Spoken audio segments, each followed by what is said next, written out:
Vamos abrir as nossas Bíblias no Evangelho que escreveu João, capítulo de número 6, João capítulo 6,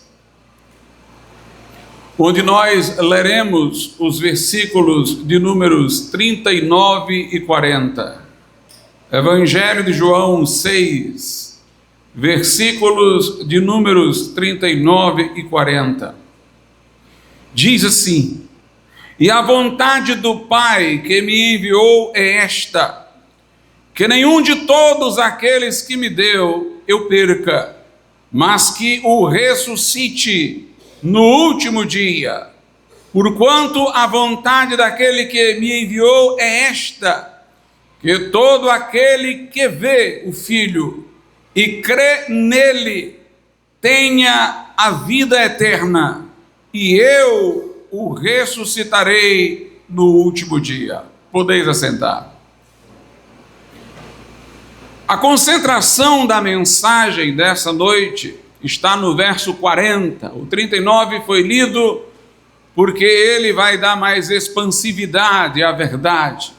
Mas Jesus diz que a vontade do Pai, daquele que o enviou, é esta: que todo aquele que visse o Filho e cresce nele, tivesse a vida eterna, e haveria a promessa de ser ressuscitado no último dia.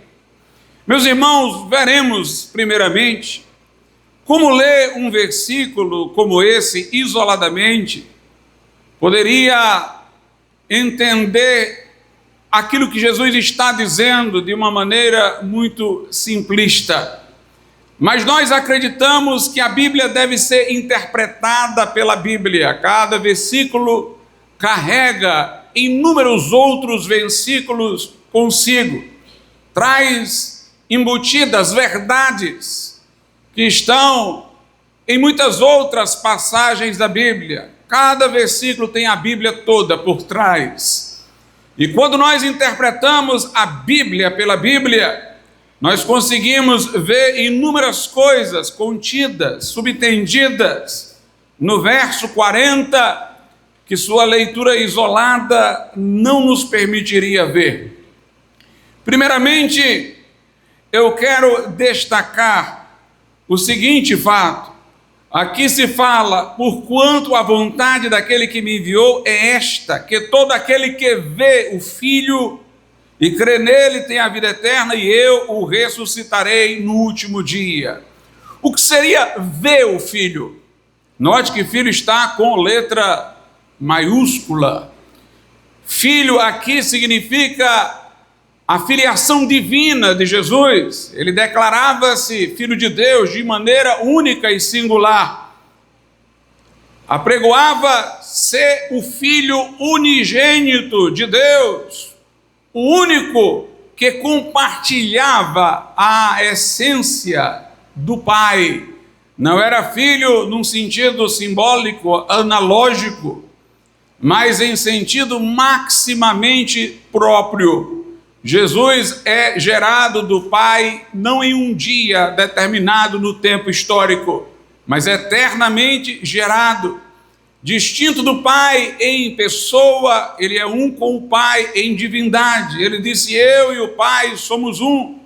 João, o autor deste evangelho, inicia o seu evangelho dizendo que Jesus no princípio era o Verbo estava com Deus e o Verbo era Deus. Portanto, Jesus é Filho de Deus num sentido único, no sentido que o faz Deus, que o faz plenamente Deus, um com o Pai, consubstancial com o Pai. E aí ele diz: todo aquele que vê o Filho. Seria ver o Filho simplesmente olhar com estes olhos para o homem Jesus? Será que ver o Filho seria perceber o pregador que estava ali vestido de humanidade? Não. Senão o versículo seria uma banalidade. Ver o Filho é exatamente conseguir discernir que aquele homem um carpinteiro, que tinha a aparência como a de qualquer um de nós, homem de dores, experimentados no trabalho, era o Filho de Deus. Os que conviveram com Jesus em sua infância tiveram dificuldade de reconhecer isso. Eles diziam: não é porventura este aí o filho de José, de Maria? Não estão entre nós seus irmãos, suas irmãs? E escandalizavam-se dele, porque eles tinham uma familiaridade com a humanidade de Jesus, viram-no crescendo, e aceitá-lo como filho de Deus parecia alguma coisa muito difícil para eles. Ver o Filho de Deus não é ver com os olhos. Com os olhos, com os sentidos, as pessoas viam o carpinteiro, o que era tido como filho de José, de Maria, o que crescera em Nazaré, mas um discernimento espiritual, através da palavra de Deus, é que permitia alguém enxergar naquele homem o próprio Filho de Deus encarnado, o Verbo de Deus eterno, que fizera-se carne e habitara entre nós. Na verdade, meus irmãos, nós temos uma passagem muito interessante em Mateus 16, onde Jesus dialoga com os discípulos. E a pergunta que Jesus faz, ele colocando-se na terceira pessoa, é essa: que dizem os homens ser o Filho do Homem? Note, ele não está usando a primeira pessoa, ele não diz o que os homens dizem de mim, mas o que eles dizem do Filho do Homem. Isso é importante para nós acompanharmos em sequência a maneira que Jesus está falando dele, é sempre na terceira pessoa, como se fosse um terceiro e não ele próprio. Mas ele pergunta: que dizem os homens acerca do Filho do Homem? Como o concebem? Ou seja, os que não estão agrupados aqui comigo, os que não estão entre os meus discípulos, aqueles que estão lá fora, impressionados, mas não estão conosco. Que dizem eles acerca do Filho do Homem? Note, Jesus está pondo-se aí como um ser humano, Filho do Homem. Embora este termo seja um título profético que aparece lá no livro do profeta Daniel para o Messias, é um título profético que fala da humanidade e não da divindade de Jesus. Jesus, portanto, parte do princípio que todos estão reconhecendo sua humanidade, óbvia, visível, mas ele quer saber dos seus discípulos como os de fora o veem, o que veem a mais do que isso nele. E então os discípulos respondem: uns dizem que tu és o profeta Elias, que retornou. Alguns dos profetas que já morreram, que ressuscitou dentre os mortos. E eles dão outras respostas nessa direção. E Jesus então os interpela: e vós, que dizeis acerca do Filho do Homem? Como quem diz: isso são eles, e vocês? Jesus quer ver o que distingue o seu povo dos de fora, o que nos faz um povo à parte deste mundo, o que vemos em Jesus que os outros não conseguem enxergar. E então Pedro, sempre mais impetuoso, toma a palavra e responde pelos demais, porque a pergunta foi feita a todos. Pedro diz: tu és o Cristo, o Filho do Deus vivente. Observe, Pedro está dizendo: o Filho do Homem é também o Filho de Deus, o Filho do Deus vivente. Ele está confessando que aquele que já era certo ser homem, também era divino, era o Filho do Deus vivente. E Jesus diz: bem-aventurado és tu, Simão Bar-Jonas, que quer dizer filho de Jonas.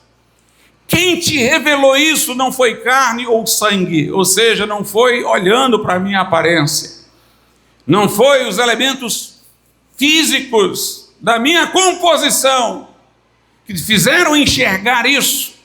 Mas quem te revelou isso foi o meu Pai que está nos céus. Ou seja, ele conseguiu ver no Filho do Homem, o Filho do Deus vivente, não por uma apreensão dos sentidos, mas por uma revelação que o Pai dera. E então, Jesus ali quer mostrar que este é o fundamento da igreja, a confissão, a revelação de que ele é o Filho de Deus. É isso que nos distingue do mundo. No mundo, Jesus não passa do filho de carpinteiro, um bom personagem. Quando confessam sua divindade, é sem entender todas as implicações. Jesus quer mostrar, entretanto, que a igreja se distingue por essa confissão. E ele diz: pois eu te digo que tu és Pedro, que do grego Petros significa uma pedra que serve, por exemplo, de tijolo para uma edificação ou para arremesso. Mas ele diz: sobre esta pedra. Note, aí a palavra é diferente de Pedro, é feminina, pedra, do grego petra, uma rocha sólida que serve de fundamento para uma edificação. Eu edificarei a minha igreja. É como quem dizia: tu és um tijolo do edifício da igreja, junto com os outros discípulos, com todos nós. Mas esta confissão que tu fizeste de mim como Filho do Deus vivente, essa revelação que o Pai te deu, é o fundamento da igreja, é o que cria um povo distinto dos de fora, e as portas do inferno não prevalecerão contra uma igreja que tem esta confissão de que Jesus é o Filho do Deus vivo. Portanto, nós já entendemos aqui no versículo de número 40, que ver o Filho é ter uma revelação de Jesus como Filho de Deus, consubstancial ao Pai. Não provém do conhecimento dos sentidos, mas da revelação da palavra de Deus, da iluminação que nos dá o Espírito Santo, de um coração disposto a aprender com Deus em vez de resisti-lo. Ver o Filho de Deus. Veja como isso é importante. Nesse episódio, Jesus faz uma pregação muito dura, e muitos recuam, e muitos se vão, porque acham a pregação de Jesus muito dura. Aqui no verso 60, está dito: muitos, pois, dos seus discípulos, ouvindo isto, disseram: duro é este discurso, quem o pode ouvir? Jesus não se incomoda com aqueles que estão se indo, deixando depois do que ele pregou aqui. Antes, diz a Bíblia no verso 67, que ele também confrontou os próprios discípulos, dizendo: então disse Jesus aos 12, quereis vós também retirar-vos? Respondeu-lhe, pois, Simão Pedro: Senhor, para quem iremos nós? Tu tens as palavras da vida eterna, e nós temos crido e conhecido que tu és o Cristo, o Filho do Deus vivente. Note, Pedro diz: nós não podemos ir com eles, nós ficamos, nós não vamos nos retirar, porque nós estamos sob rocha sólida, a rocha não se balança. Eles estão te vendo como um carpinteiro, como um curandeiro, como um profeta. Eles podem te deixar, mas nós que sabemos que tu és o Filho do Deus vivente, para onde iremos nós? Nós temos crido e conhecido que tu és o Filho do Deus vivente, para onde iremos nós? Somente tu tens as palavras da vida eterna. Nós percebemos, irmãos, que quando esse conhecimento se radica, a pessoa não pode mais deixar Jesus. Por isso o versículo de número 39, que diz: e a vontade do Pai que me enviou é esta, que nenhum de todos aqueles que me deu eu perca, mas que o ressuscite no último dia, porquanto a vontade daquele que me enviou é esta, que todo aquele que vê o Filho e crê nele tem a vida eterna, e eu o ressuscitarei no último dia. No verso 39, Jesus diz: olha, o meu Pai me enviou para que eu cumpra a sua vontade, que é esta, não deixar nenhum daqueles que ele me deu se perder. Eles não vão se perder. Porque aquele que vê o Filho e crê nele tem a vida eterna, ele vai ser seguro. O verdadeiro crente, irmãos, pode mancar, mas não vai deixar de correr. Ele pode atrasar o passo, perdendo-se no caminho, mas ele vai ser guiado de volta à trilha e vai continuar no caminho. Por isso que em João, capítulo de número 10, a Bíblia Sagrada diz, a partir do versículo de número 27, as minhas ovelhas ouvem a minha voz, e eu conheço-as, e elas me seguem, e dou-lhes a vida eterna, e nunca hão de perecer, e ninguém as arrebatará da minha mão. Meu Pai que mas deu é maior do que todos, e ninguém pode arrebatá-las da mão de meu Pai. Nós temos esta gloriosa promessa feita pelo Senhor e Salvador Jesus Cristo. Note mais uma vez em João agora, no capítulo de número 20, versículo de número 31, como a Bíblia coloca a importância de ter essa revelação de Jesus como Filho de Deus.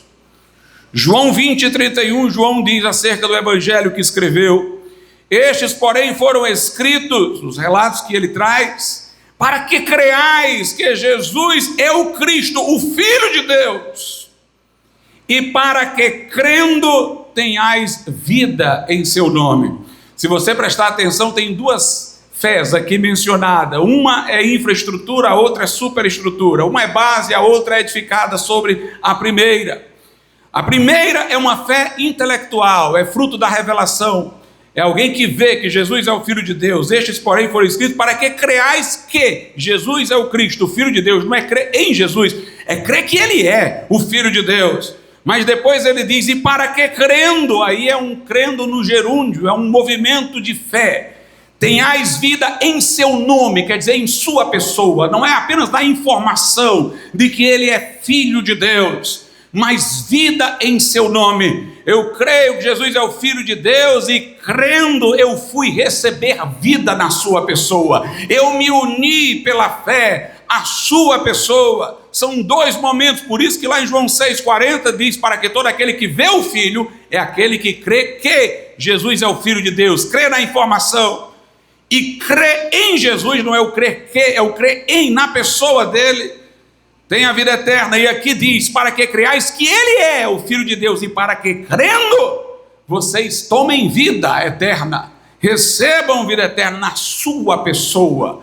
A sua pessoa é o nosso ancoradouro final, Nós não apenas cremos numa doutrina, numa afirmação, numa proposição teológica, nós cremos na pessoa de Jesus com a revelação de quem Ele é. Vamos a Ele na expectativa de receber por termos entendido quem Ele é e o que Ele pode nos dar.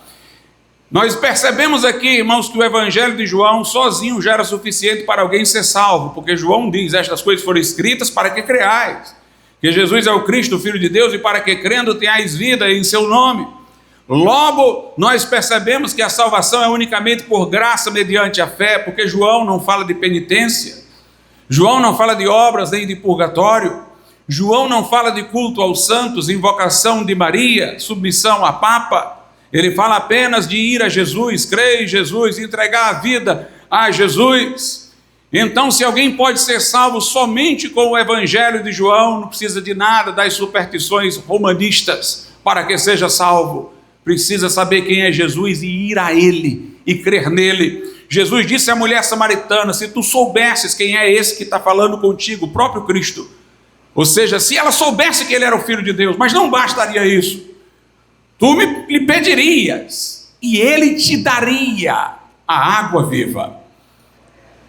E Ele te daria a água viva, é saber quem Ele é e recorrer a Ele, e receber vida no seu nome. Mas ainda mais coisas contidas lá em João 6,40.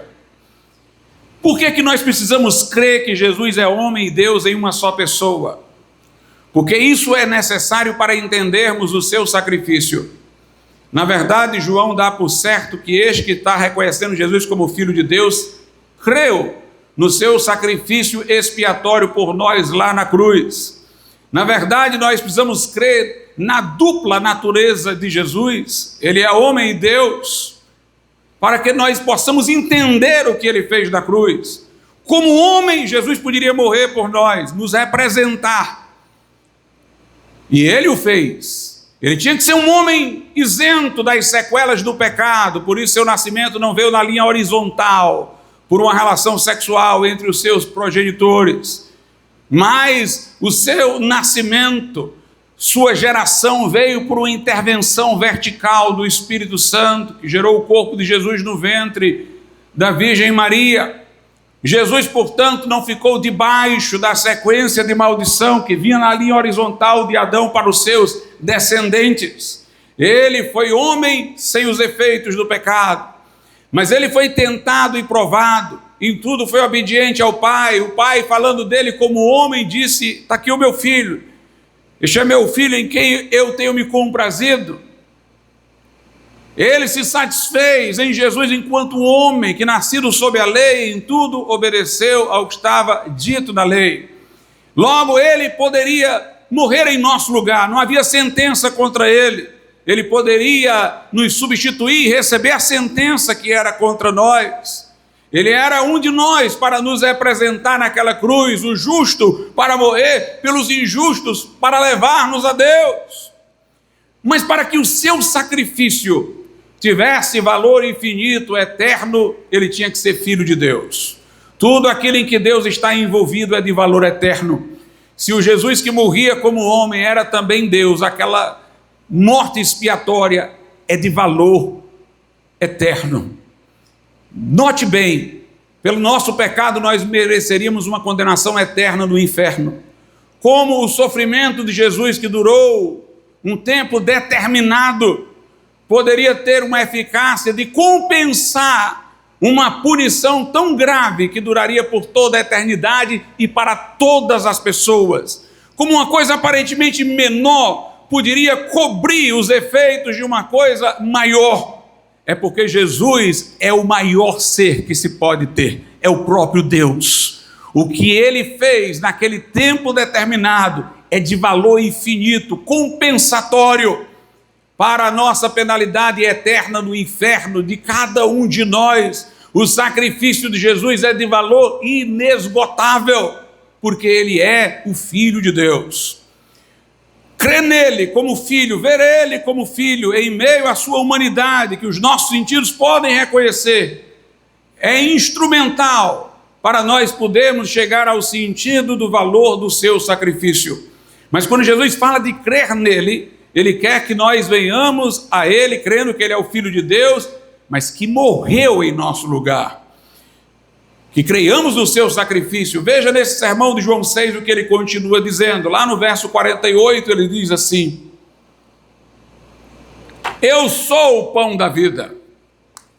Antes de eu prosseguir, deixe-me dizer uma coisa. A igreja romana toma João 6 para interpretá-lo como referindo-se à Eucaristia. Mas aqui Jesus não tinha instituído ainda a ceia, não tinha partido o pão, dito isto é o meu corpo, dado o cálice e dito isso é o meu sangue. Ele não poderia aqui responsabilizar seus ouvintes que recuaram por uma coisa que ele não tinha explicado, se fosse isso. Jesus não está falando da ceia ou da Eucaristia, como a igreja romana gosta de dizer, porque ele não está falando de um pão, ele está falando dele. Ele não está dizendo de um pão, isto é o meu corpo, como ele disse na ceia. Ele está falando dele, eu sou o pão. Se aqui houvesse, como diz a igreja romana, uma transubstanciação pelas palavras de Jesus, porque ela acredita equivocadamente que quando Jesus tomou o pão e disse isto é o meu corpo, aquele pão virou o corpo de Cristo. O que não poderia jamais ocorrer, porque o corpo de Jesus estava lá quando ele servia aquela ceia. Aquele pão não poderia ser o seu corpo partido na cruz, porque ele não tinha morrido ainda. O sentido óbvio é de que ele estava falando em sentido simbólico, porquanto no final ele disse: fazer isto em memória de mim, em recordação de mim. Portanto, aquilo era um memorial, não uma ingestão literal da carne e sangue de Jesus. Mas Jesus aqui não está tomando um pão e dizendo isto é meu corpo, ele está dizendo eu sou o pão. Se fosse uma transubstanciação, então na hora que ele disse isso, ele é que teria virado um pão. Os irmãos estão entendendo? Ele não está falando do pão, ele está falando dele. Então seria o inverso aqui. Se ele estivesse transubstanciando alguma coisa por sua palavra, seria ele se transformando em pão, mas ele não está fazendo isso. Quando ele diz eu sou o pão, todo mundo entende que é uma linguagem simbólica, eu sou o pão da vida, como quando ele disse eu sou o caminho, eu sou a porta,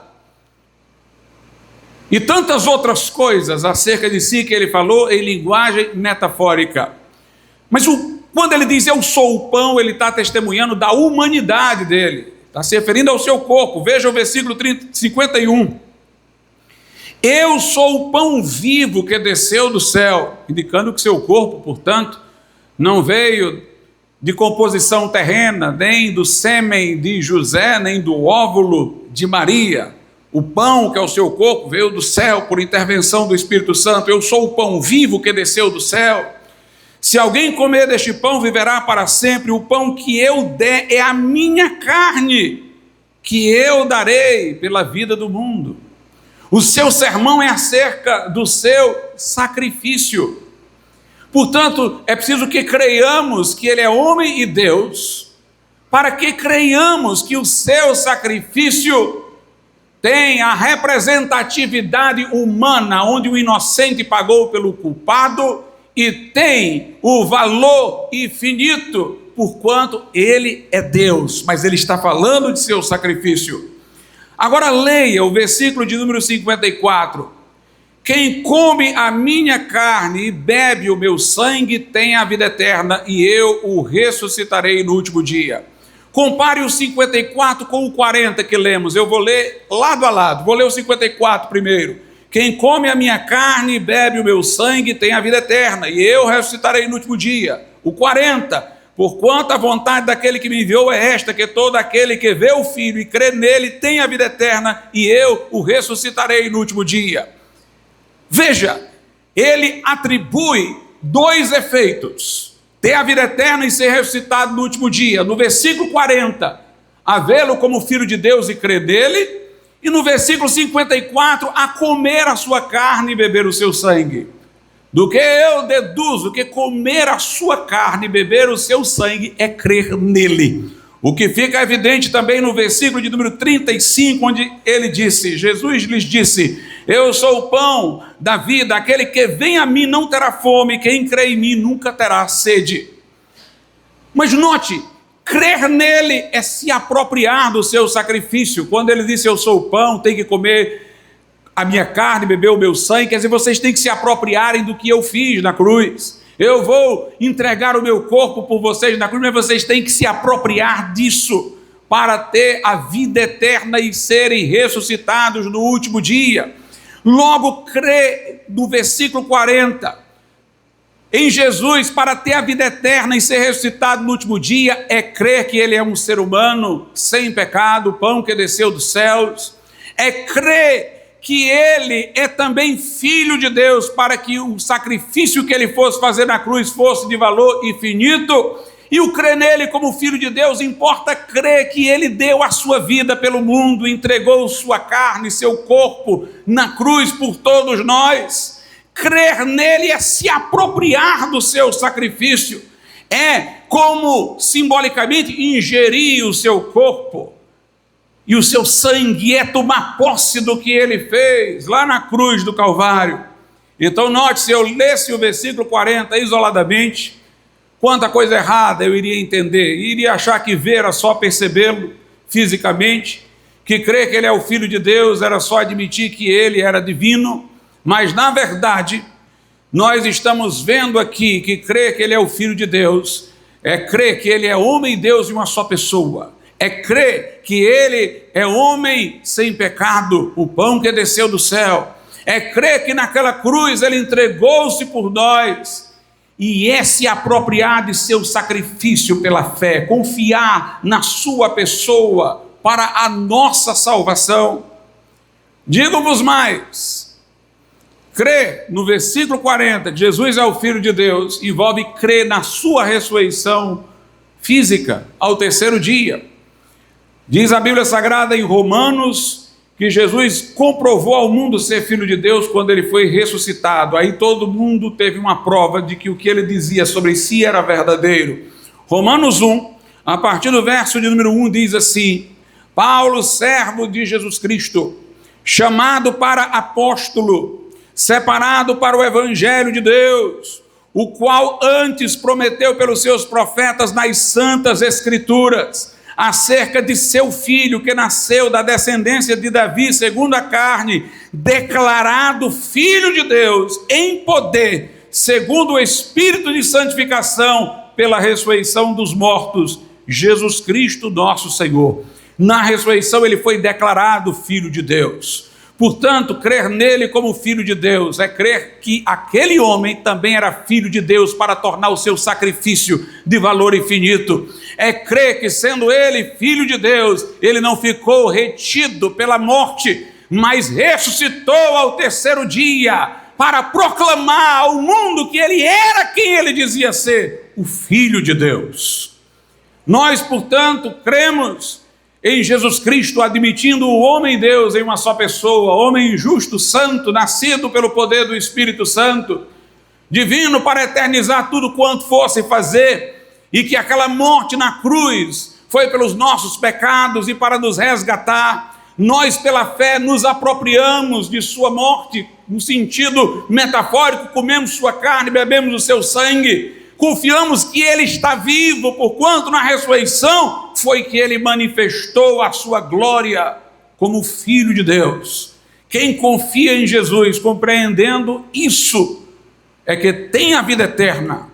Quem se refugia em Jesus, entendendo este fundamento, é que tem a vida eterna e a promessa de ser ressuscitado no último dia.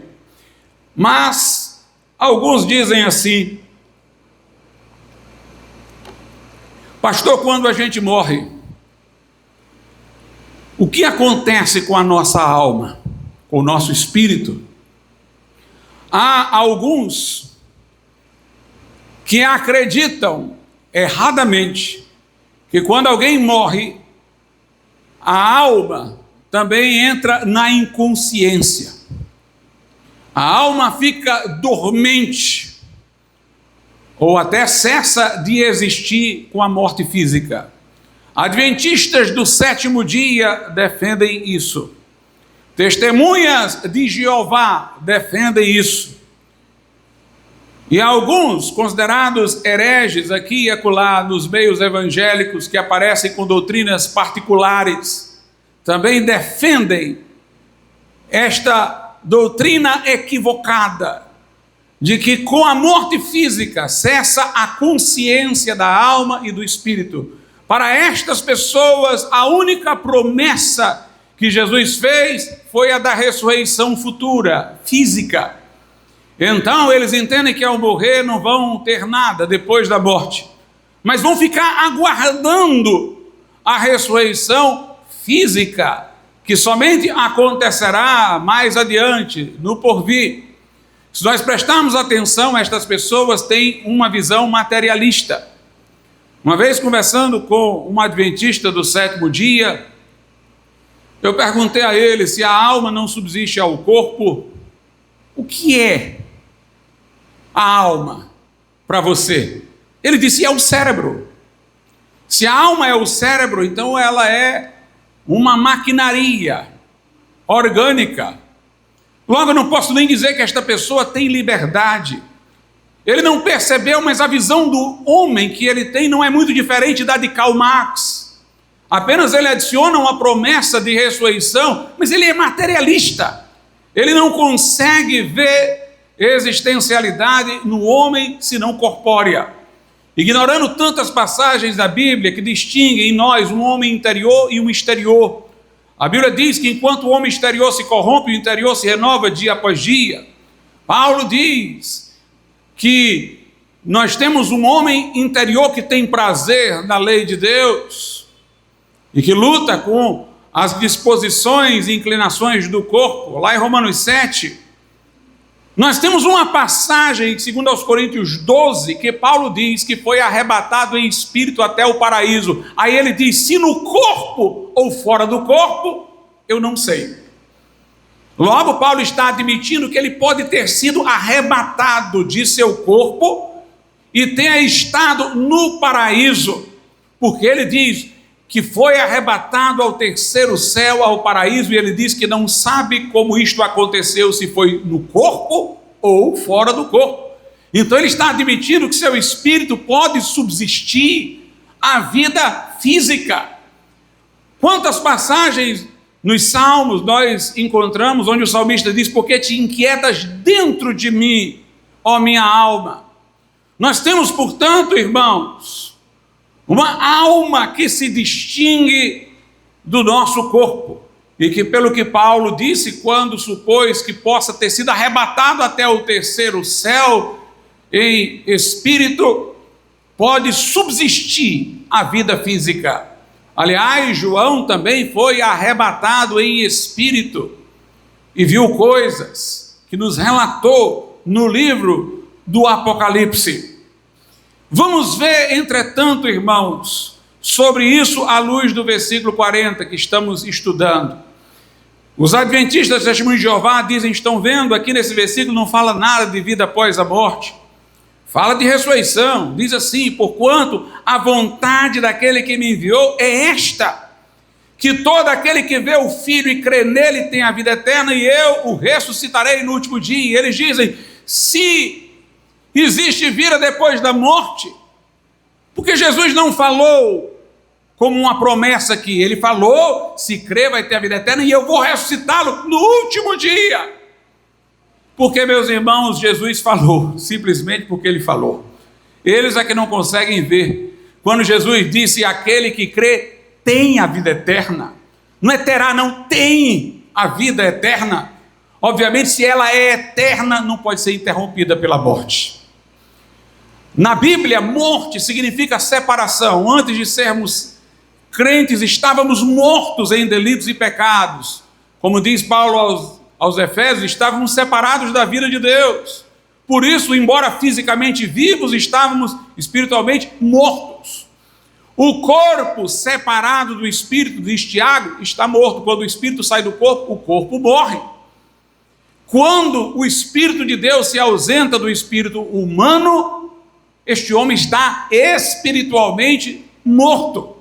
Quando Jesus fala de vida eterna, tem a ver com a morte espiritual anterior em que nós estávamos. Quando nós entregamos a nossa vida a Jesus, Paulo diz aos Efésios que nós que estávamos mortos em delitos e pecados, somos vivificados com Cristo. Recebemos vida, quer dizer, união com Deus. Quem se une ao Senhor torna-se um só espírito com Ele. Nós estamos agora numa união espiritual com Deus, através de Jesus Cristo. É essa a vida que nós temos agora. Se ela é eterna, então ela não pode ter uma pausa na hora da morte para ser retomada depois da ressurreição. Ela é contínua. Jesus sempre fala da vida eterna como uma realidade presente. Em João 5,24, veja o que ele diz. João capítulo de número 5, versículo 24, na verdade vos digo que quem ouve a minha palavra e crê naquele que me enviou, tem a vida eterna. Tem, é presente. E não entrará em condenação, mas já passou da morte para a vida. Tem gente que pensa que vida eterna é subsistir para sempre. O diabo vai subsistir para sempre, ele não tem vida eterna. Os ímpios subsistirão para sempre no inferno. Isso não é vida eterna, é morte eterna. Mas nós temos vida eterna. Quando ele falou para que aquele que vê o Filho e crê nele tenha a vida eterna, e eu ressuscitarei no último dia, está implícito que quando nós morrermos, nós estaremos conscientes, nós estaremos com Deus, porque esta vida é eterna. Veja o que Paulo diz em Romanos, no capítulo de número 8, carta aos Romanos, capítulo de número 8, versículos 38 e 39, diz assim a palavra de Deus: porque estou certo, tenho certeza, de que nem a morte, observe, nem a morte, nem a vida, nem os anjos, nem os principados, nem as potestades, nem o presente, no qual eu estou vivo, nem o porvir, em que eu posso estar morto, nem a altura, nem a profundidade, nem alguma outra criatura nos poderá separar do amor de Deus que está em Cristo Jesus nosso Senhor. Note, a vida não pode me separar do amor de Deus que está em Cristo Jesus, nem a morte, nem o presente em que eu estou aqui vivo, nem o porvir em que eu possa estar morto fisicamente. Eu poderei estar separado do amor de Deus que está em Cristo Jesus, porque eu tenho vida eterna. Mas vamos aos argumentos dos adventistas e testemunhas de Jeová, para depois nós vermos outras passagens da palavra de Deus. Lá em Eclesiastes, vejamos o que está no capítulo de número 9, a partir do versículo 4, é o texto que eles utilizam. Vamos aproveitar para que a igreja do Senhor também esteja fundada na Escritura Sagrada, para saber responder àqueles que nos questionam. Eclesiastes 9, vamos ler a partir do versículo 4. Diz assim: ora, para aquele que está entre os vivos há esperança, porque melhor é o cão vivo do que o leão morto. Porque os vivos sabem que hão de morrer.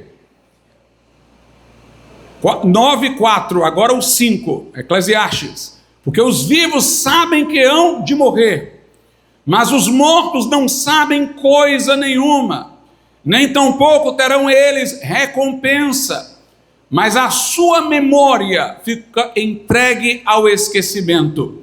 Também o seu amor, o seu ódio, a sua inveja já pereceram, e já não tem parte alguma para sempre em coisa alguma do que se faz debaixo do sol. Os adventistas e testemunhas de Jeová nos citam esse texto. Eles dizem: estão vendo? Aqui está dizendo que os mortos nada sabem, que sua memória ficou entregue ao esquecimento. Meus irmãos, o livro de Eclesiastes é bem fácil de entender, porque ele tem um pressuposto. Se esse pressuposto não entrar, eu acho que você, quando terminar Eclesiastes, vai ficar em depressão. O pressuposto é a palavra debaixo do sol, que está no final do versículo 6. Essa palavra aparece inúmeras vezes no livro de Eclesiastes. O livro de Eclesiastes é o livro de um sábio que quer mostrar que se a vida dependesse só desse sistema fechado que nós temos aqui debaixo do sol, nada valia a pena. Se não houvesse eternidade, se não houvesse transcendência, é o que o autor do livro de Eclesiastes quer mostrar, então nós não tínhamos esperança, nós não tínhamos motivo para nos alegrar em nada. É uma argumentação filosófica com o tipo de pessoa ateia, materialista. Então o que ele diz, na verdade, é uma conclusão sob condição: debaixo do sol. Debaixo do sol é só isso. Debaixo do sol não tem mais nada do que isso. Esse texto aqui está falando daquilo que fica debaixo do sol, o que fica é o meu corpo. Quando eu morro, o meu espírito, minha alma, sendo eu crente, vão estar com Deus. De um incrédulo, vai para o inferno. Se eu excluir isso das minhas reflexões, se eu pensar só no que está debaixo do sol, então só resta o corpo que ficou aqui, que de fato perdeu a memória e ficou entregue ao esquecimento. Mas eu vou lhes dar argumento para vocês mostrarem que o adventista vai se complicar muito mais, o testemunho de Jeová vai se complicar muito mais citando esse texto aqui. Primeiro, veja aí o versículo 4. Ora, para aquele que está entre os vivos há esperança, porque melhor é o cão vivo do que o leão morto. Ele está ironizando. Está dizendo: se tudo termina aqui, então é melhor ser um cão que conseguiu sobreviver do que um leão morto. Ou seja, é melhor ser um covarde vivo do que um herói morto. É melhor ser um desonesto que escapou do que um honesto que foi morto por sua honestidade. Se eles tomarem esse texto para dizer que é só isso, eles têm que concluir que é melhor um cão vivo que um leão morto. Eles têm que concluir que é melhor estar vivo do que ser possuidor de virtudes. Que grandeza moral não vale nada.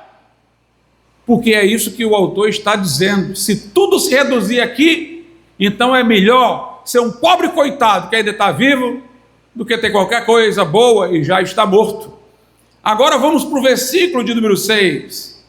Também o seu amor, o seu ódio, a sua inveja já pereceram, e não tem parte alguma para sempre em coisa alguma do que se faz debaixo do sol. Se eu entendesse isso literalmente, também não haveria ressurreição, porque está dizendo que eles não têm parte alguma para sempre, em coisa alguma, debaixo do sol. Note, o autor está mostrando a monotonia, a desesperança. Se tudo que houvesse fosse debaixo do sol, e estas pessoas estão interpretando como se fosse a realidade, que ele está exatamente mostrando, ironicamente, que se ela for tudo, então não resta esperança. Vejamos outro texto em Eclesiastes que é usado por eles, Eclesiastes 3, a partir do 19. Porque o que sucede aos filhos dos homens, isso mesmo também sucede aos animais. E lhe sucede a mesma coisa, como morre um, assim morre o outro. E todos têm o mesmo fôlego, ou espírito, a mesma palavra aqui. E a vantagem dos homens sobre os animais não é nenhuma, porque todos são vaidade. Todos vão para um mesmo lugar. Todos foram feitos do pó. Todos voltarão ao pó. Quem sabe que o espírito ou o fôlego do homem vai para cima e que o fôlego dos animais vai para baixo? Eles então colocam esse texto, está vendo? O autor de Eclesiastes está dizendo que como morre o homem, morre o animal. Mais uma vez eu reitero, a lógica aqui é debaixo do sol. É só ler o começo do capítulo, Eclesiastes 3:1. Tudo tem seu tempo determinado e há tempo para todo propósito debaixo do sol. A lógica sempre é essa, debaixo do sol. Se tudo que eu tivesse para analisar é o que está debaixo do sol, então o que eu observo é que como um homem morre, um animal morre. Do mesmo jeito, tudo é vaidade. Note que ele também não fala nada de ressurreição. Ele poderia dizer que não é igual, porque o homem vai ressuscitar e o animal não vai ressuscitar, mas ele não fala também de ressurreição. Porque ele está falando exatamente de uma situação em que não haveria intervenção sobrenatural, em que não haveria mais nada senão o que há debaixo do sol. Eu é que pergunto para eles, por que é que ele igualou tanto o homem aqui ao animal, se eles acreditam que o homem vai ressuscitar e o animal não? Aqui não há nenhum atenuante, é como se fosse tudo igual, tudo é vaidade, nada serve. E ele coloca uma pergunta, ele diz que garante que o espírito dos homens vai para cima e o do animal termina com ele na terra onde ele foi enterrado. Na verdade, irmãos, essa pergunta mostra que nas entrelinhas era o que o autor de Eclesiastes acreditava, era que o espírito humano ia prestar contas com Deus e o dos animais terminava lá na sua sepultura com o corpo. De onde é que veio a ele essa pergunta, se ninguém pensava nisso? Se isso não era crido? E note que ele não está respondendo, ele está fazendo uma pergunta retórica. É como quem diz, se tudo que há é debaixo do sol, por que que o que se diz aqui em Israel, que quando a pessoa morre, o espírito vai prestar contas com Deus, quando um animal morre, terminou tudo? Por que que a gente diz isso? Se tudo que há é o que está debaixo do sol. Na verdade, o autor de Eclesiastes vai trazer resposta a essa pergunta no último capítulo. Porque no último capítulo, irmãos, é que ele sai de debaixo do sol.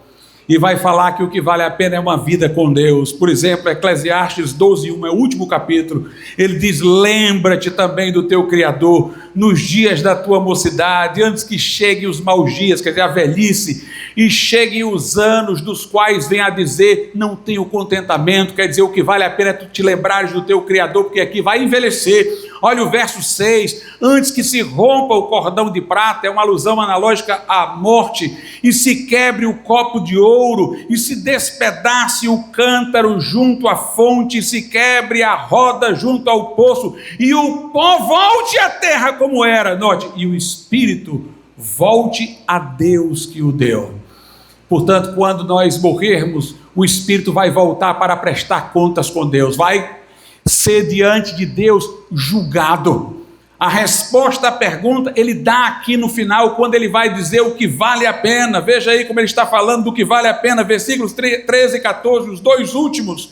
De tudo que se tem ouvido, o fim é: teme a Deus e guarda os seus mandamentos, porque isto é o dever de todo homem, porque Deus há de trazer a juízo toda obra e até tudo que está encoberto, quer seja bom, quer seja mal. Portanto, no final ele responde que o espírito humano que veio de Deus, o do animal não veio de Deus. O animal foi feito e energizado imediatamente, o homem foi feito do pó da terra e Deus soprou o espírito. Quando morrermos, o corpo volta ao pó de onde era e o espírito vai prestar contas com aquele que soprou, com o seu Criador. Veja outro texto que eles usam, irmãos, lá no livro de Salmos, capítulo 115, versículos 17 e 18.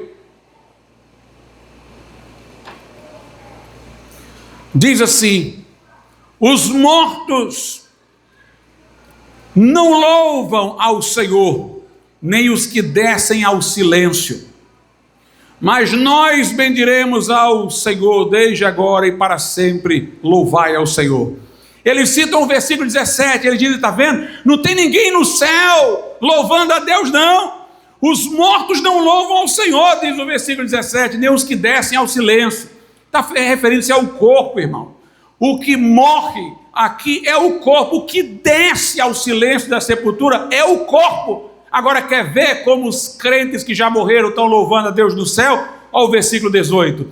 Mas nós bendiremos ao Senhor desde agora, e só agora não, e para sempre. Nunca pararemos de bendizer ao Senhor. Louvai ao Senhor. Isso quer dizer que nós que estamos agora bendizemos, vamos louvar agora e vamos louvar para sempre. Quando a morte chegar, o corpo que está sob a morte não vai louvar, vai descer ao silêncio, mas nós, a nossa alma é que traz a consciência da nossa identidade, nós louvaremos para sempre. Quer dizer, a morte não vai interromper o louvor dos crentes vivos. Estaremos louvando a Deus lá no céu. Veja sobre a morte de Estevão o que a Bíblia Sagrada diz, lá em Atos, no capítulo de número 7. Atos 7, nos versículos de número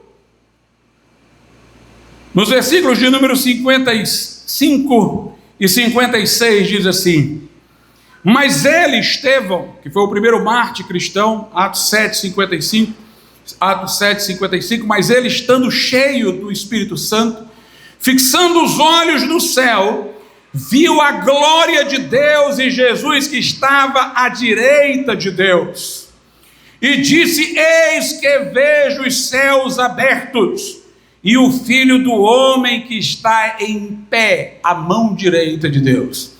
Logo aqui, Estevão vai ser apedrejado. Estevão diz: eu estou vendo os céus abertos, eu estou vendo o Filho do Homem em pé à direita de Deus. Toda a passagem da Bíblia fala de Jesus sentado à direita de Deus. Mas aqui Estevão, na iminência de sua morte, ele diz: eu estou vendo que ele ficou de pé, ele se levantou. Por que que Jesus se levantou? Para receber o espírito de Estevão. Olha aí o versículo 59, e apedrejaram a Estevão, que em invocação dizia: Senhor Jesus, recebe o meu espírito, recebe o meu espírito. Eu pergunto, se não tem espírito para subsistir após a morte, Estevão estava dedicando o seu espírito a Deus. Por quê? Jesus lá na cruz, ele entregou ao Pai o Espírito também. Pai, nas tuas mãos entrega o meu espírito. Se tudo se encerra com a morte, como é que ele estava entregando o seu espírito ao Pai? Como é que Estevão aqui estava entregando o seu espírito a Deus? Nós temos uma passagem em Lucas 16, onde Jesus conta a história do rico e do Lázaro. O rico era um homem ímpio, e Jesus diz: o rico morreu e acordou do inferno. Estava lá em chamas. E Lázaro, Jesus diz, morreu e foi levado ao seio de Abraão pelos anjos. Então subiu. Se os anjos tiveram que levar, subiu. Agora o inferno é embaixo. O rico já acordou do inferno, porque desceu sob o peso de seus próprios pecados. Logo depois da morte. Aí o adventista, o testemunho de Jeová vão dizer, isso é uma parábola. Mas não é. Porque Jesus não diz no começo, e propôs-lhe Jesus uma parábola. Ele disse, havia um homem. Na parábola, Jesus não dá nomes. Um homem foi celebrar uma festa para o filho, um semeador saiu a semear, mas Jesus deu o nome do justo, Lázaro. Jesus introduz na história um personagem histórico, Abraão. Diz que Lázaro estava lá no céu com Abraão. Se fosse uma parábola usando um personagem histórico real, seria uma mentira. Mas ainda que fosse uma parábola é uma história do que acontece cotidianamente, usada para ilustrar alguma verdade. Quando Jesus fala de um pai que celebrou a festa do filho, tem pai que celebra a festa do filho. Quando Jesus falou de um semeador que saiu a semear, tem semeador que sai a semear. Digamos que essa história fosse uma parábola. Se na parábola o Lázaro foi para o céu, então tem gente que vai para o céu. Se o rico foi para o inferno, tem gente que vai para o inferno. Porque a parábola não é uma obra de ficção em outro mundo. É uma história do que acontece, tomada como ilustração para alguma coisa. Então, nem dizer que é uma parábola resolve o problema para eles. Talvez alguém diga assim, pastor, eu tenho dificuldade de entender essa história, porque Lucas diz que o rico estava no inferno em meio a chamas. Se ele estava lá com a alma, não tinha corpo, como é que se pode falar em fogo? Só se manifesta a sensibilidade do corpo e não da alma. Bem, meus irmãos, não era um fogo no sentido literal, mas era alguma coisa que ardia, que causava dores. Nós, seres humanos, fomos constituídos de uma maneira que toda a nossa linguagem é a partir dos sentidos. Pode prestar atenção. Eu falo assim para alguém, do meu ponto de vista, eu não estou falando de nada físico, é de uma perspectiva de fala, mas eu falo do ponto de vista, como se fosse uma visão. Eu pergunto a uma pessoa se ela está entendendo algo puramente abstrato, de você está vendo? Eu me sinto emocionado, diz, eu estou tocado, mas toque é físico. Pode prestar atenção, não há nada que você fale que não seja usando aquilo que você conhece por meio dos sentidos. É a nossa constituição. Se o estômago está com azia, está queimando, mas eu garanto que não tem fogo lá dentro. Aquele rico estava sentindo ali tormentos. Diz que estava ardendo naquela chama. Ele pediu que pudesse ser aliviado com água por Lázaro, pelo dedo de Lázaro, mas Lázaro não tinha dedo, mas é a nossa maneira de falar, é sempre física. Quando nós apresentamos a salvação, nós apresentamos salvação para quem tem fome de Deus, note. Nós falamos do céu e inevitavelmente nós imaginamos algum local terreno, e a Bíblia usa figuras terrenas. Nós não conseguimos falar do imaterial sem ser por meio da linguagem física. Nós aprendemos na história do rico e do Lázaro muitas coisas. Primeiro, o rico vai para o inferno, Lázaro vai para o céu. Não tem purgatório no meio da história. Antes tem um abismo que separa um lugar do outro. Depois, o rico pede para que seja enviado Lázaro para avisar os parentes dele de que existe aquele lugar ali. Mas Abraão diz: não vai acontecer assim. Eles têm lá a lei e os profetas, alusão ao Velho Testamento, ouçam-nos. E se não ouvirem a lei e os profetas, não vão ouvir nem que alguém ressuscite dos mortos. Portanto, os espíritos que já partiram e estão no céu ou no inferno, não vêm aqui à terra. Eles não vêm aqui à terra, como os espíritas julgam. Também eles não são ouvintes de orações e preces, como os católicos que endereçam suas preces a santos falecidos. Estão noutro lugar, noutra dimensão. E se alguém quer aprender alguma coisa sobre Deus, ouça a lei e os profetas. A Bíblia é a única regra de fé e prática. Não diz, ouça uma instituição tal, o catolicismo romano. Ouça a lei e os profetas. É a autoridade, as escrituras sagradas. Lá em Hebreus, no capítulo de número 9, diz assim, Hebreus 9, 27, e como aos homens está ordenado morrerem uma vez, vindo depois disso o juízo. Aqui não está falando do juízo que se seguirá à ressurreição, mas de um juízo que se seguirá à morte. Depois da morte vem juízo, céu ou inferno. Não tem purgatório, que é o meu caminho, a segunda chance, a reencarnação. Depois da morte, segue-se o juízo. Ainda aproveitando que estamos em Hebreus, veja aí Hebreus capítulo de número 12, a partir do versículo 18. Porque não chegastes ao monte palpável, aceso em fogo e a escuridão, e as trevas e a tempestade, e ao zunido da trombeta e a voz das palavras, a qual os que a ouviram pediram que lhes não falasse mais, porque não podiam suportar o que se lhes mandava. Se até um animal tocar o monte, será apedrejado ou passado ou com um dardo. E tão terrível era a visão que Moisés disse, estou assombrado e tremendo. A que faz alusão ao autor da carta aos Hebreus? Aquele momento em que a lei foi dada, os mandamentos foram dados. Ali Deus se apresentou como Deus da lei, portanto do juízo. O monte fumegou, estremeceu, as pessoas estavam assombradas.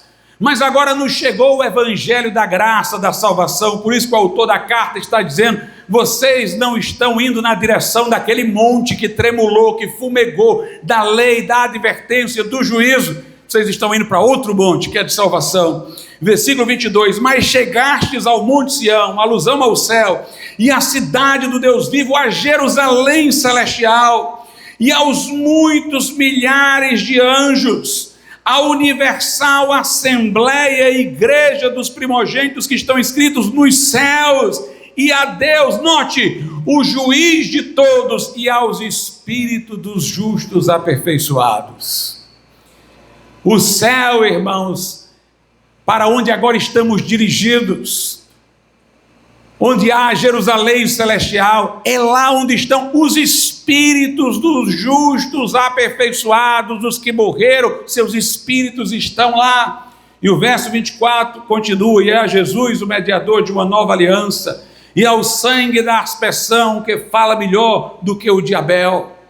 Veja em Apocalipse, capítulo de número 6, Apocalipse capítulo de número 6, diz assim nos versos 9 e 10, e havendo aberto o quinto selo, vi debaixo do altar, lá no céu, as almas dos que foram mortos por amor da palavra de Deus, e por amor do testemunho que deram, e clamavam com grande voz, dizendo: até quando, ó verdadeiro e santo dominador, não julgas e vingas o nosso sangue dos que habitam sobre a terra?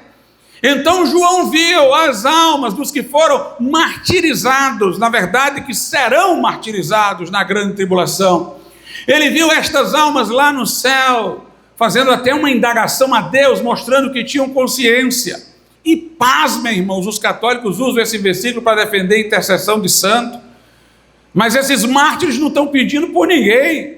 Eles estão falando acerca dele: até quando, ó verdadeiro santo dominador, não julgas e vingas o nosso sangue dos que habitam sobre a terra? Eles estão falando sobre eles, não estão pedindo ou falando sobre terceiros. Mas nós vemos aqui que as almas dos que partiram estão em plena consciência. Lá em 2 Coríntios, capítulo de número 5, a partir do verso de número 1, diz assim: porque sabemos que se a nossa casa terrestre, o que é a nossa casa terrestre? O nosso corpo. Porque sabemos que se a nossa casa terrestre deste tabernáculo se desfizer, quer dizer, se nós morrermos, temos um edifício, uma casa não feita por mãos, eterna nos céus. E por isso também gememos, desejando ser revestidos da nossa habitação que é do céu. Esse texto é muito interessante, eu vou continuar a leitura, porque ele mostra duas coisas. Primeiro, mostra que se nós morrermos, nós vamos para o céu. Mas mostra que essa não é a nossa esperança final, é um estado intermediário. Nós somos criados com um corpo e nós queremos o nosso corpo restaurado. Nós não queremos que fique para trás nada que Deus criou para nós. Deus nos fez com o corpo. Então esse texto vai mostrar que, primeiro, se nós morrermos, vamos para o céu. Mas o que nós desejamos mesmo não é ser despidos desse corpo, ir para o céu sem o corpo. O que nós desejamos mesmo é ser revestidos de um corpo imortal. E aí ele segue, versículo 3: se todavia estando vestidos não fomos achados nus, porque também nós, os que estamos neste tabernáculo, este corpo, gememos carregados, não porque queremos ser despidos, ou seja, o nosso objetivo maior não é ficar sem o corpo e ir embora no céu, mas revestidos, que é a ressurreição física. Esse é o estado final que nós desejamos, para que o mortal, o corpo, seja absorvido pela vida. A Bíblia Sagrada, falando da ressurreição, diz que o que é mortal se revestirá de imortalidade, o que é corruptível de incorruptibilidade, que a morte vai ser tragada na vitória, que nós teremos o nosso corpo abatido para ser conforme o corpo da glória do Cristo ressuscitado. Essa é a esperança final, quando Jesus vier nas nuvens. E ele diz no verso 5, ora, para quem para isto mesmo nos preparou foi Deus, o qual nos deu também o penhor do Espírito. Ou seja, nós queremos o corpo glorificado, porque o Espírito Santo inclusive está em nós para garantir esta esperança. Mas aí ele segue: por isso estamos sempre de bom ânimo, sabendo que enquanto estamos no corpo, vivemos ausente do Senhor. Quer dizer, nós não estamos no céu, porque andamos por fé e não por vista, mas temos confiança e desejamos antes deixar este corpo, quando nós morrermos, para habitar com o Senhor. Pois que muito desejamos também ser-lhe agradáveis, quer presentes no corpo, quer ausentes. Eu desejo ser agradável a Deus de todo jeito, quer presente nesse corpo, quer fora dele. E ele diz: quando deixarmos esse corpo, vamos estar com o Senhor. Agora veja o que diz o apóstolo Paulo, é o último texto que nós vamos apreciar. Filipenses 1. Filipenses 1, a partir do versículo de número 20. Veja que esperança segura. Segundo a minha intensa expectação e esperança de que em nada serei confundido, antes com toda a confiança, Cristo será tanto agora, note, como sempre, engrandecido no meu corpo, seja pela vida, seja pela morte, porque para mim o viver é Cristo e o morrer é ganho. Ele não está falando a ressurreição é ganho, não, o morrer, porque se eu morrer, o meu espírito vai estar com Deus. Aí ele segue, mas se viver na carne, quer dizer no corpo, me der fruto da minha obra, se eu continuar vivo, me der a oportunidade de servir ao Senhor, não sei então o que devo escolher, porque de ambos os lados estou em aperto, tendo desejo de partir e estar com Cristo. Aí sabe que se morrer vai estar com Jesus, porque isto é ainda muito melhor, mas julgo mais necessário, por amor de vós, ficar na carne. Paulo diz, por amor da igreja eu quero permanecer no corpo, mas se eu partir daqui, vou estar com o Senhor. A vida é eterna. Quem vê o Filho e crê nele tem a vida eterna. Nem a vida, nem a morte, nem o presente, nem o porvir poderá nos separar do amor de Cristo. Nós o louvaremos para sempre, quer presentes desse corpo, quer ausentes dele, nós estaremos com o Senhor. Mas a promessa não termina no estado intermediário. Jesus diz, e eu o ressuscitarei no último dia. Eu fui criado com um corpo, eu fui criado com esses olhos para ver as belezas da criação, eu fui criado com um corpo para tocar, pegar e ver. Nós não somos, irmãos, platônicos, que terminam tudo na imaterialidade. Nossa esperança é este corpo glorificado, o mortal revestido de imortalidade. Que promessa, que segurança, que fortaleza. Nada nos separará do amor de Deus que está em Cristo Jesus. Vamos ficar de pé.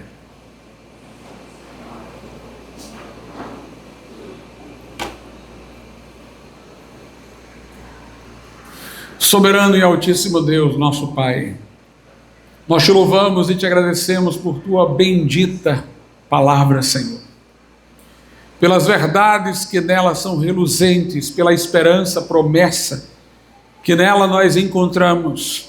Que o Senhor, meu Pai, dê olhos espirituais para enxergar o Filho de Deus e tudo o que Ele fez por nós naquela cruz, e que pessoas respondam a essa revelação em fé, entregando, confiando suas vidas a Cristo. Que os que estão longe se reconciliem, que os que estão seguindo, meu Deus, sejam cada vez mais fortes na sua perseverança. Nós te pedimos estas coisas, em nome de Jesus. Se houver alguém nessa noite, neste lugar, que não tem certeza da sua salvação, da vida eterna, que não tem esta segurança que o Evangelho concede, e você arrepende-se dos seus pecados, quer entregar a sua vida a Cristo, quer receber vida eterna, a promessa da ressurreição, eu o convido a tomar uma decisão. Talvez alguém que conheça a palavra, está longe, afastado, afastada, quer retornar ao Senhor, quer ser transformado pelo poder do Evangelho, transformada pelo poder do Evangelho. Onde você estiver, levante sua mão e nós vamos orar por você. Se houver alguma pessoa nessa noite que quer entregar o coração a Jesus, Ele te trouxe aqui, manifestou verdades pelas quais tu pode hoje, em Cristo, ter a vida eterna. Entrega teu caminho ao Senhor e confia nele, o mais Ele fará. Reconcilia-te com o Senhor nessa noite. Se houver alguém que quer entregar o coração a Cristo, levante, como eu estou fazendo aqui no meu lugar, a sua mão, e nós iremos orar pela tua vida nessa noite. Ou alguém que precise se reconciliar com o Senhor, saia do seu lugar, venha, iremos orar por tua vida.